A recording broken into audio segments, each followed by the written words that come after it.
I think it's always not something fun to talk about gender, especially about gender and revolution, but I think today is the International Women's Day, so people can bear with me. Anyway.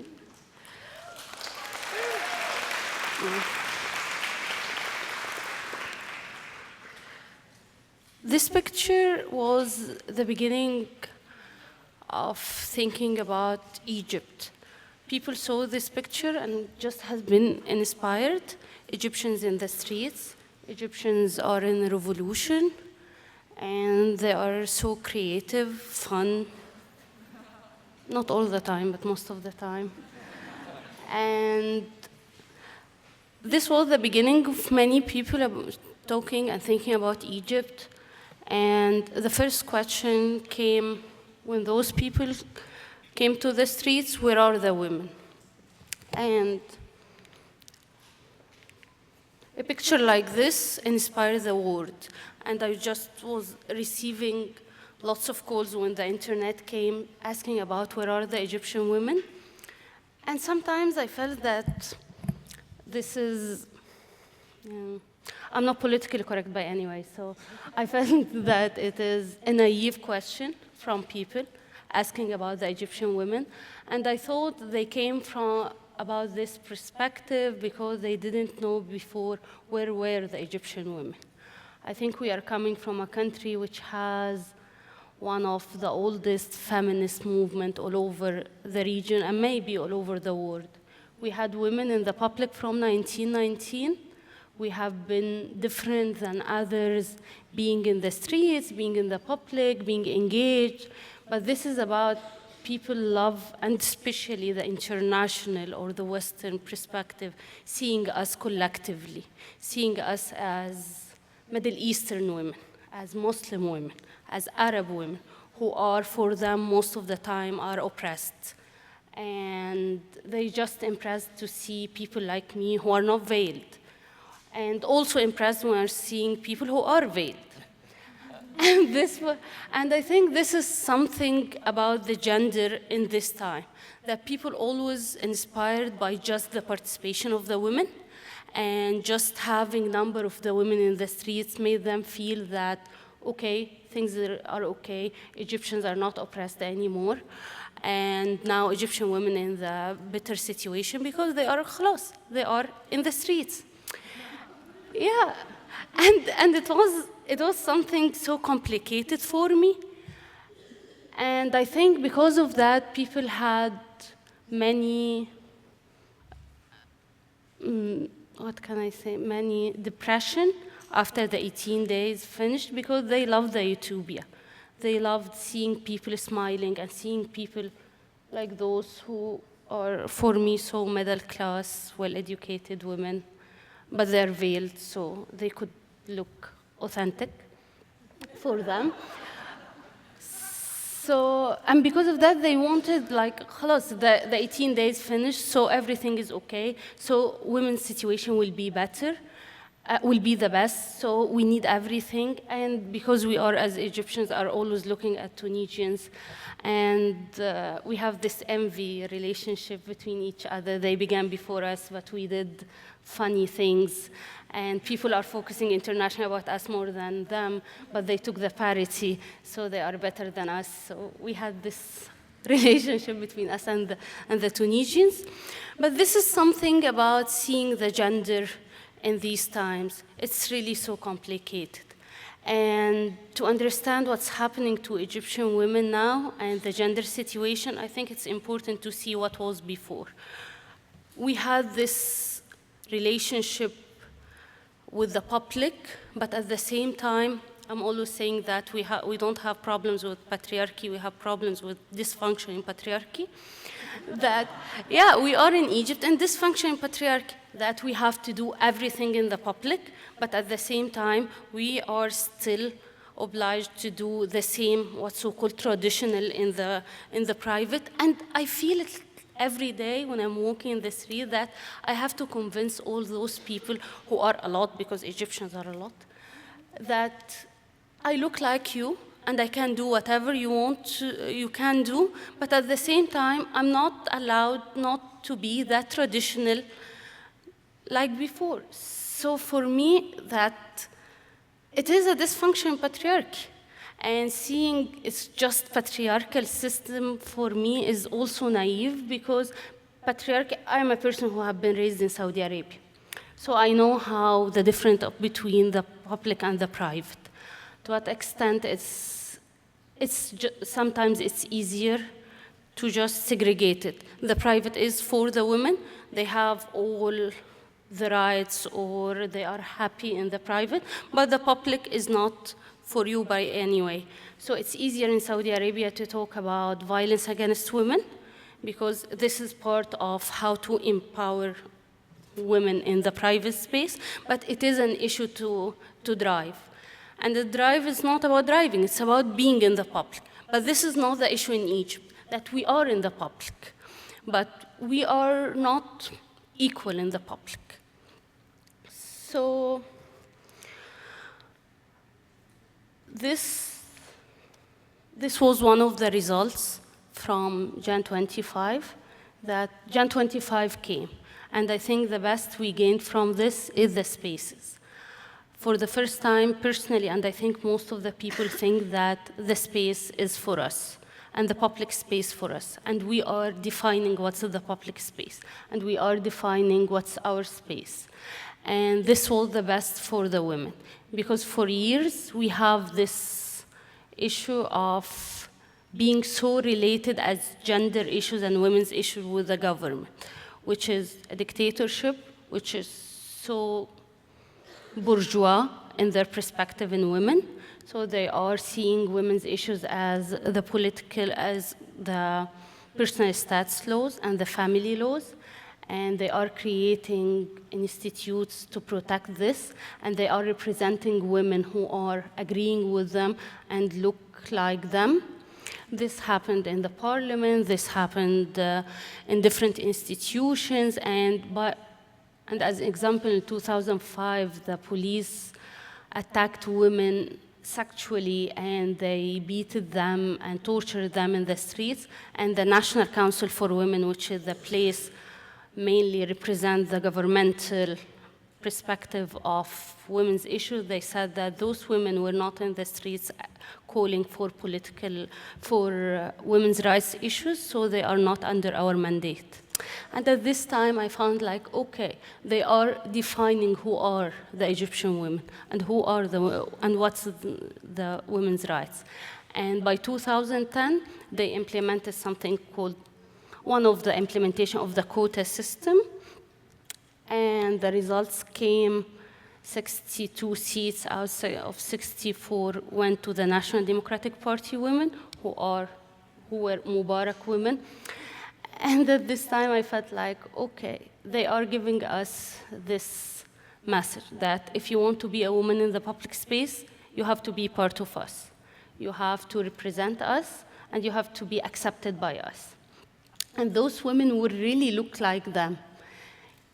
Yeah, even if people who are coming from different governorates, which supposedly not to be that urban, they choose women who look like them. And it was really too ugly for me. And by Jan 25, I think, yes, women are engaging, women are doing things, and I think the question is not where are the Egyptian women, but what are the rules of the Egyptian women, and it is really different. And I think as a person who is also changing within this year, I think this is something not easy to be changed, not easy to change what's traditional for you, because we are coming from a generation which have never thought that we will have a revolution. Also, we are not a generation saw any war. We are the generation of peace. People always telling us like this. We didn't see the military. We don't know violence. For years, people who are not politically active were doing everything to be out of the police torture.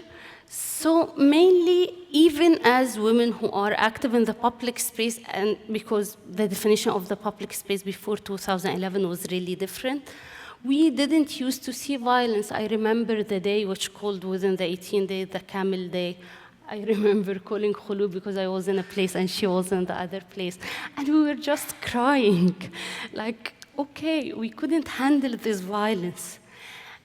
And we thought that, wow, this is the harshest day ever we will see. Unfortunately, it's the easier day. And I think between the Camel Day and the end of December 2011, which this happened, we have been really changing. We were not in the front before.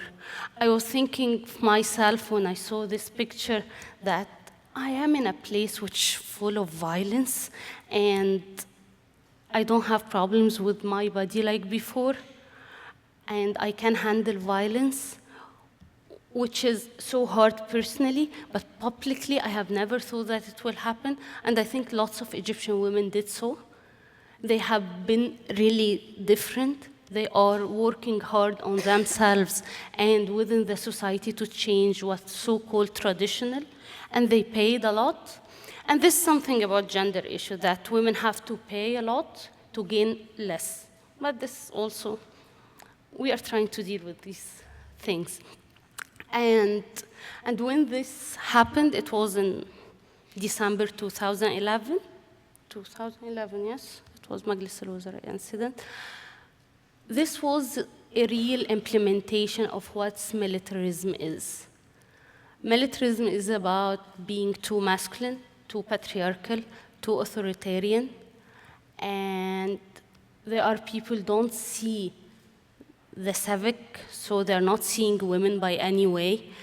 And this incident was after different things happened, because in March, 9th of March, which is the anniversary is tomorrow, it was the first harsh attack from the military to one of the strikes for Tahrir, and they arrested different people, women and men.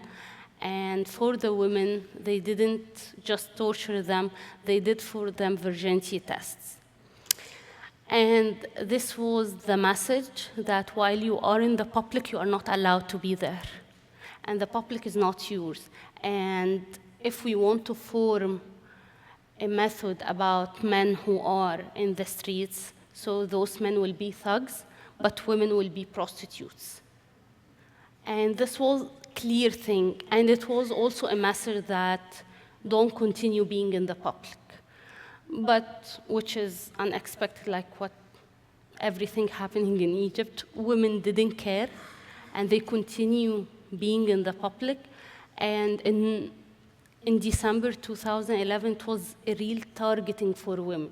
We were in the streets, and people were really, the military were really targeting us in a way which is so social, so gender, and you felt it like they didn't take orders for this. There was their perception that they don't want us to be like in the streets like this, and who are you to be that tough and try to say no to the military? And this is, for me, one of the things which formed what I see gender issues and women's issues is about. It's about a movement. It's about women who are changing what people think about them, and they are trying to be active in different things. They don't want to be segregated, but at the same time, being so inclusive made us be so ashamed to be women, and we are not talking about our issues. And it's not easy by any way, and now we are in a situation that we have to differentiate between what's happening in the policies and in what's so-called the official politics, and what's happening within the movement or the streets or within the people or whatever things happen. And because for people who love the utopia, when the election happened, people also were so impressed to see picture like this. Yeah, Egyptian women are voting. Yeah, and honestly, within the history, women were bulk of voting. for people who were so experienced in election, they were going to different governorates and to the big families to talk with them about the deals of the election, because they know that women are bulk. They will bring them and they will vote. But also people don't want to see the reality, and people were so impressed to see the middle and upper middle class women voting, and they thought that, okay, this is the mainstream. Women were not voting before because the middle class women were not used to vote. And it was not only in the international media, even in the national media. And I was on the TV at this day, and the person who was interviewing me, he brought to me one of these pictures and see that, wow, Egyptian women are in the election, like. And it was so hard to explain this, but it's also about the definition where to be in the public, that being a good voter is the best you can gain from this country. This is our parliament, which is, for me, after this election, 8 women have been elected and 2 are nominated out of around 500. So in the day of the opening of the parliament, I looked at it and said, like, okay, it's 2 male and lots of beers. Yeah, and it was kind of depressing, like, okay, the choice of people in 2011 is too tough on me, but at the same time, it is a reality. People are not choosing women from the first round, and it's too complicated to work on something within women and gender issues from a movement perspective. And if people see all these results, will be so depressed and seeing like Egypt will be turned to be like Saudi Arabia. And our public space will be closed.